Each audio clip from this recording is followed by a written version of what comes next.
O Boca é um cara que gosta de se divertir, gosta de ser prestativo, tá, para as pessoas, ama desafios. O Boca é o cara que considera muito a amizade, as tradições, ter pessoas que sejam perpétuas na vida. Então, eu acho que esse é o Boca. E que procura sempre estar aberto a tudo que é novo, cara. Tudo que é novo na vida, eu recebo de braços abertos. Assim.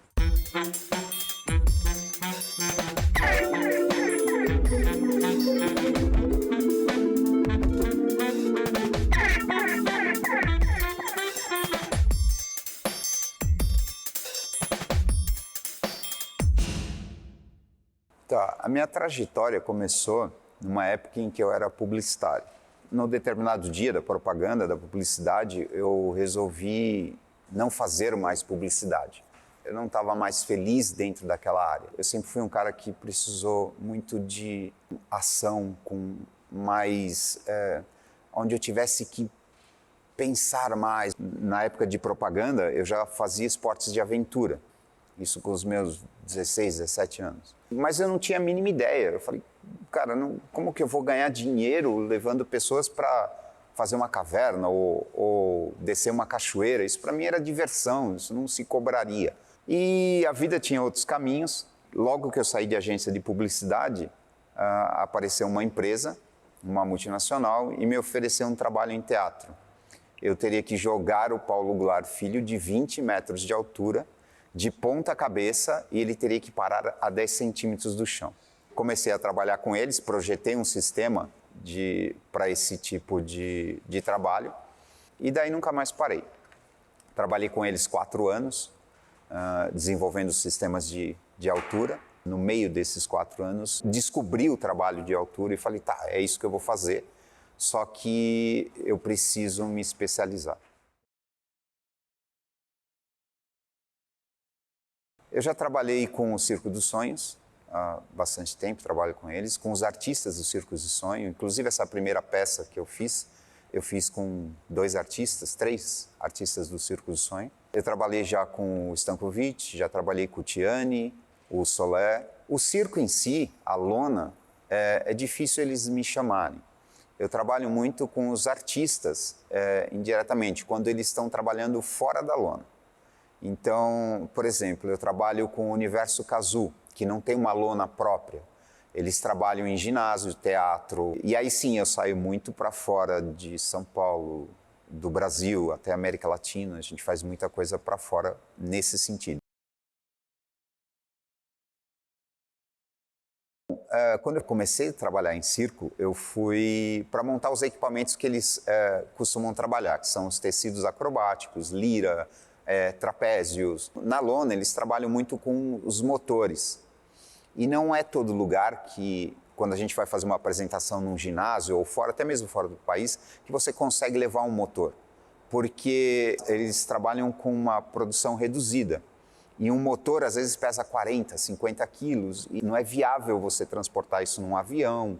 Ou, se tiver que colocar num caminhão, leva muito tempo para chegar. Então, a gente tem que montar um sistema mecânico.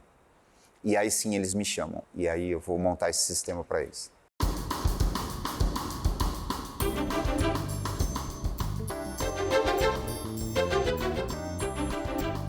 Eu sou técnico em segurança vertical hoje em dia. Eu tenho 37 anos de trabalho em altura, com mais de 57 mil horas. Eu projeto e monto equipamentos de voo, elevação e sistemas para teatro, cinema, televisão.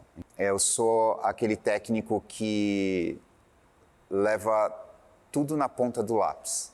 Então, quando eu vou montar um sistema, eu calculo tudo perfeitamente o que vai acontecer naquela cena, quais são as cargas, as tensões, as variações de tensões, o que eu preciso fazer para chegar o mais próximo possível da cena em que o diretor quer. Eu fiz um trabalho no Castelo Rá-Tim-Bum, onde a gente tinha o personagem, o professor Abobrinha, ele pesava 90 quilos, e ele tinha que ser catapultado do centro do palco para fora da coxia.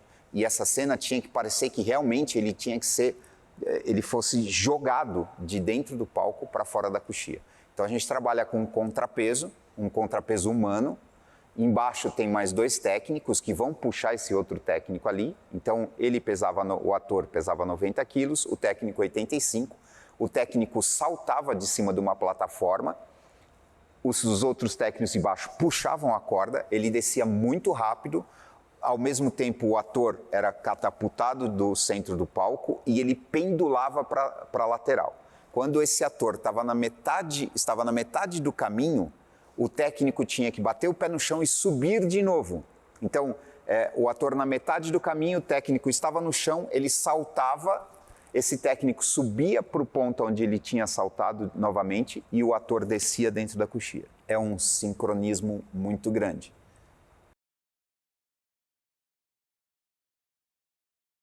São várias, tá? Eu diria, a primeira característica de um bom técnico é aquele que sabe que a lei de Murphy existe. E ele trabalha cada dia como se fosse único. A gente não segue normativas, a gente não segue regras, a gente não segue cartilhas. A gente, sim, tem uma disciplina de trabalho, trabalha dentro dessa disciplina, mas tem a consciência de que cada dia é um dia, cada cena é uma cena, é diferente. A segunda, nunca deixar de estudar, nunca achar que é o melhor técnico do mundo. Não, a gente tem consciência que tudo muda e o técnico tem que estar atualizado. O técnico tem que ter o respeito pela altura. Ele precisa conhecer muito da física, porque a gente trabalha muito com a física. Mas ele precisa também conhecer toda a parte de material, do que, por exemplo, é feito um mosquetão, o porquê que aquele alumínio resiste mais do que o outro, como é feito o mosquetão, qual o tipo de fundição, a têmpera do mosquetão, ele precisa conhecer tudo isso. Um cabo de aço, quais as variações de cabos de aço que a gente tem no mercado hoje em dia? Por que um cabo de aço tem mais fio do que o outro, sendo que a espessura dele é a mesma? O técnico é aquele que ele realmente mergulha de cabeça na parte técnica de tudo. Mas a diferença principal que eu acho que todo técnico tem que ter é a humildade. A gente precisa ter consciência de que ninguém é mais do que ninguém. O conhecimento não é individual. O que eu puder passar por um outro técnico e ele passar para mim, que com certeza ele tem informações para passar para mim, é válida.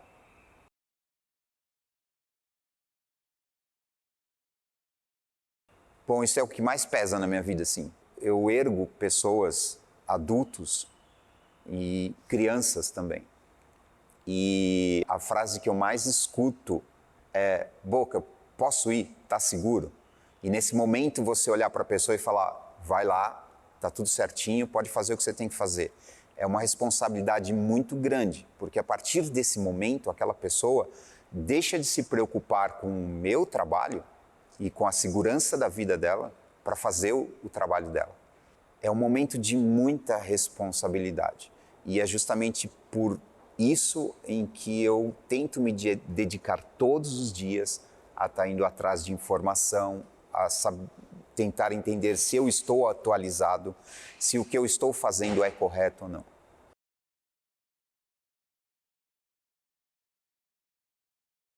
Varia muito com o local em que eu estou montando.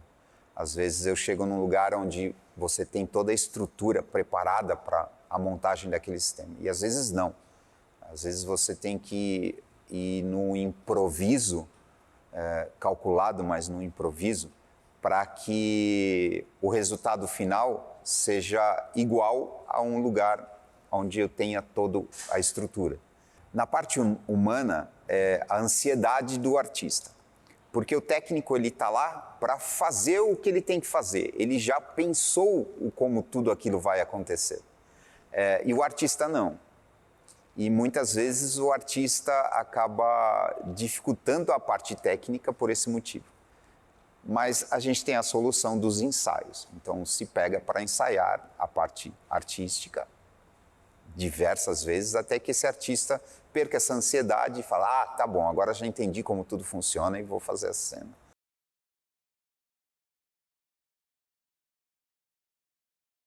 Melhor, eu diria que a satisfação de ter feito algo que não existia acontecer, algo que as pessoas diziam assim, não, isso é impossível, isso não dá para fazer.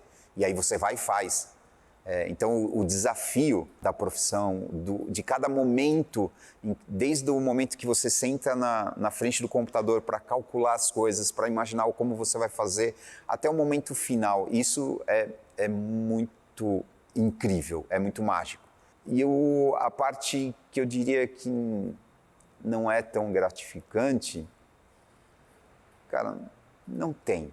Eu não sei te dizer, não tem.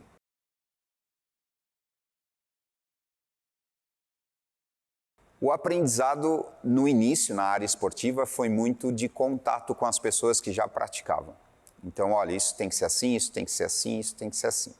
Depois que eu assumi a parte profissional, coloquei um ponto nessa parte e falei, não, agora eu preciso realmente me especializar e entender mais a fundo essa parte técnica.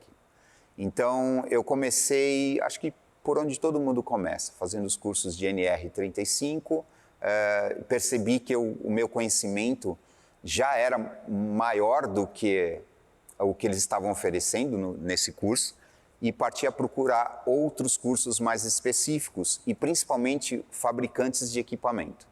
Então eu fui atrás de saber como um mosquetão era construído, fui para fábricas de cabos de aço, cordas, para saber como era feita uma corda, como era feito um cabo de aço. As tensões que eles podiam usar, as variações e tudo mais, e parti a fazer um curso que se chama IRATA, que é reconhecido em 78 países. E aí, a partir do IRATA, eu comecei a ter uma percepção melhor de tudo. Mesmo assim, muita coisa ensinada em cursos não são para áreas específicas. Então, você tem que pegar esse conhecimento e transformar para essa área. Você muda a disciplina para o que você vai trabalhar.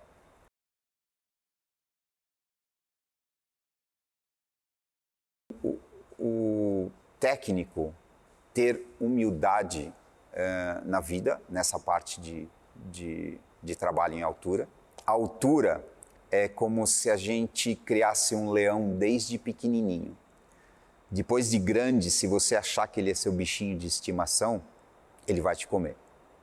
A maior parte dos cursos não ensina que o técnico precisa ser um ser pensante. A gente tem que estar com a mente aberta a todo instante. A gente precisa entender de que tudo é possível acontecer.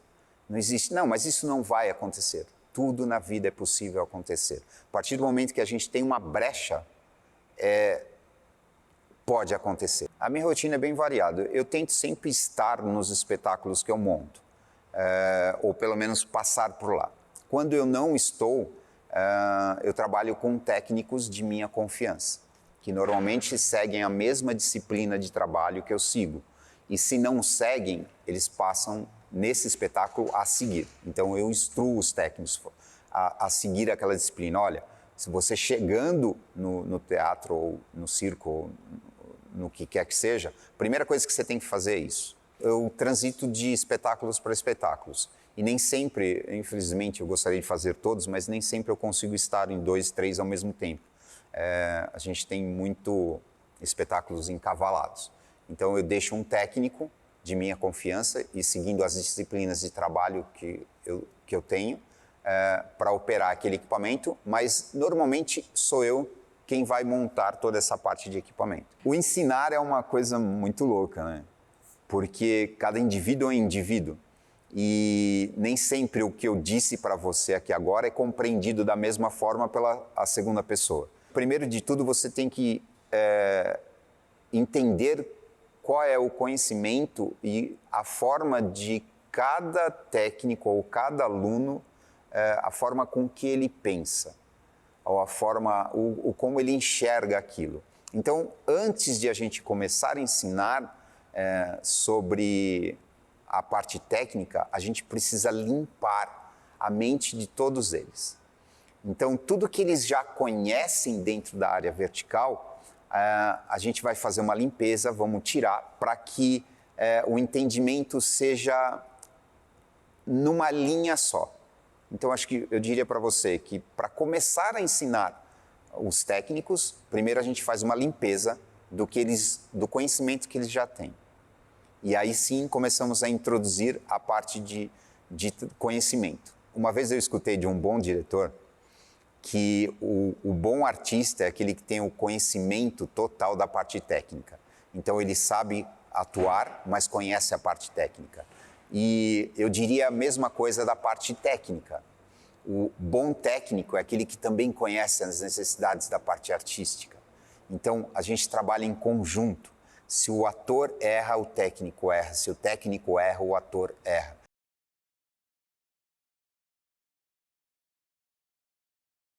Eu vou falar uma particularidade minha. Na profissão tem sim muitas estrelas, tá? Mas o que eu uso para reconhecer? Porque para mim estrelas oferecem risco, tá? E o que eu uso uma frase da minha avó para entender um pouco isso e tentar ou contornar essa situação ou me afastar um pouco dela. E minha avó dizia assim, que carroça que faz muito barulho está vazia.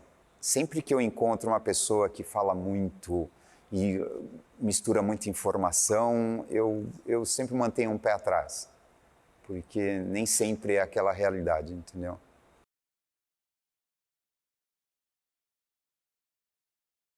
Ela caminha muito hoje em dia para o lado da automação. Tá? Então, a gente já tem fora do Brasil, e algumas coisas no Brasil que já vieram, muito automatizadas. Então, o que significa isso? A cena é toda programada por dentro de um computador. Então, a gente tem motores que conversam com esse computador e é onde eu estipulo qual é o momento da cena, qual é a altura que o ator vai chegar, qual é a velocidade que ele vai levar, ele vai ter nesse percurso, quanto tempo ele vai ficar lá em cima, para onde ele vai depois disso, e aonde ele vai descer e aonde encerra a cena. Isso tudo é feito com o aperto de um botão. A cena começou, aperta-se o botão e o computador calcula tudo. É incrível? Você consegue manter uma precisão, até mesmo para o ator. O lado ruim é que a parte eletrônica falha. E dificilmente na parte eletrônica um técnico consegue atuar e impedir que algo ruim aconteça. Com uma ressalva, os equipamentos de automação são muito seguros. No tanto que se a gente tiver uma pane de energia elétrica ou algum problema na programação do computador, você aperta um botão ou às vezes até automaticamente o sistema encerra e desce o ator muito devagarzinho até o chão.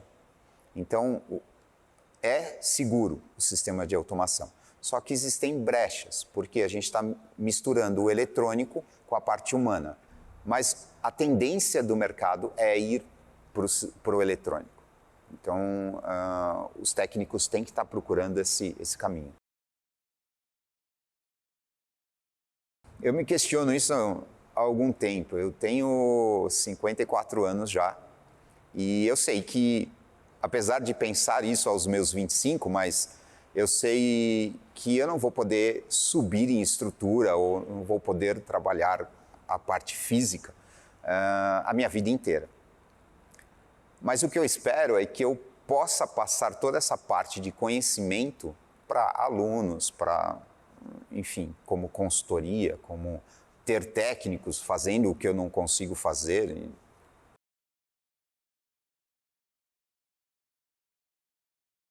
Eu seria injusto de escolher um trabalho único, porque quando eu saio para trabalhar, eu saio para fazer o meu melhor em todos eles e fico satisfeito com todos os trabalhos que eu faço depois de pronto. Mas teve alguns desafiadores, eu dizia.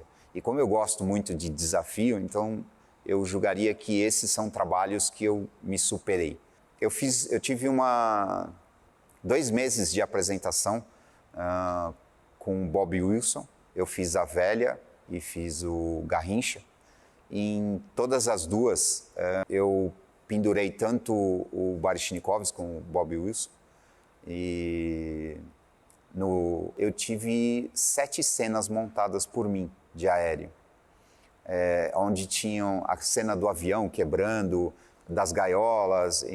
Tudo isso foi muito desafio, porque o Bob Wilson ele é muito pontual, ele é muito exigente com a cena, a perfeição.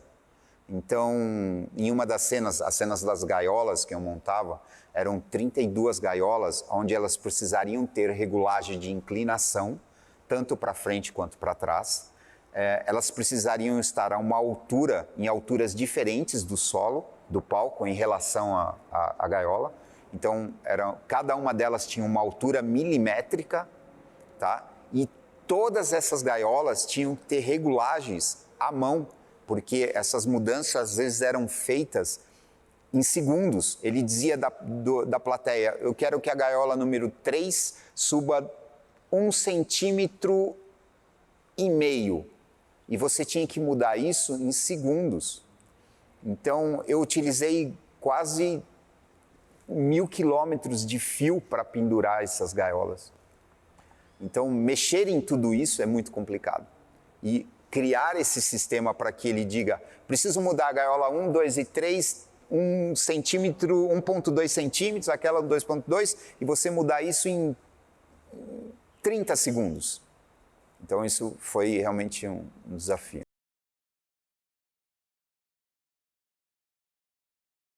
Cara, eu acho que o público para mim é tudo, né? Sem eles a gente não teria o porquê de estar fazendo.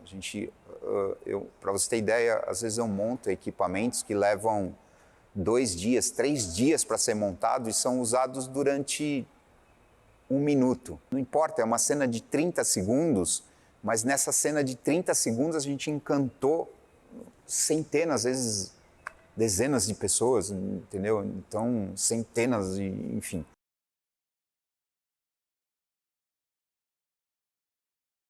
O circo, para mim, é magia, é o início de tudo, é a parte divertida. E eu não sei nem se eu tenho muito conhecimento para dizer isso, que eu convivo com as pessoas do circo, do picadeiro, há muito menos tempo do que eu gostaria, mas uma das coisas que marcou mais dos momentos que eu tive dentro do circo é a união que eles têm. Eles são uma grande família aqui dentro. Tá? O que eu acho que muda muito é a criatividade do pessoal do circo. A gente tem muita coisa que surge no circo e depois se propaga para outros lugares.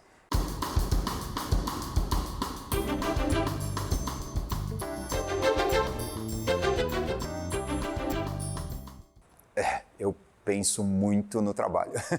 Quando eu não estou trabalhando, estou sempre pensando muito no trabalho, por onde eu vou, o que eu tenho que fazer. Às vezes, estudo. É lógico que eu tenho minha parte de lazer e, na maior parte das vezes, eu saio com amigos para meio do mato, para descer uma cachoeira, para fazer uma caverna, para mergulhar e coisa e tal, tudo envolvendo essa parte de esporte de aventura. Mas penso também muito no trabalho.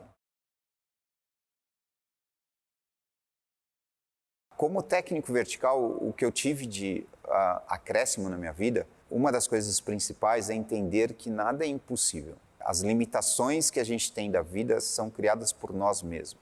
Isso é um fato para mim. Então, não existe, isso eu não consigo fazer.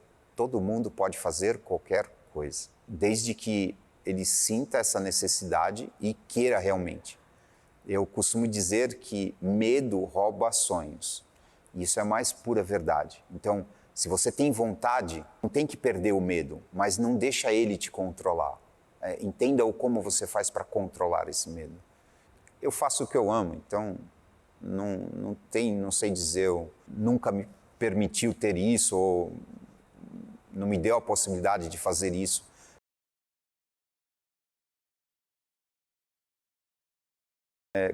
O momento de decisão, a divisão de águas, quando eu saí de publicidade para a parte de técnico, eu me via na frente da tela de um computador a minha vida inteira e eu não queria aquilo. Eu não queria aquilo para mim, eu não queria ter uma rotina no meu dia a dia. Então, quando eu saí de publicidade e abri mão dessa rotina e passei a ter um dia após o outro totalmente diferente, Para mim, isso foi minha salvação. Eu não tenho um dia igual ao outro. Cada vez que eu saio de casa para um trabalho, é uma aventura diferente. Eu tenho uma frase que eu carrego a vida toda já, né? Inclusive tem no meu cartão, que ela diz assim: a vida é o caminho de volta para casa. Tenha sempre ótimas histórias para contar.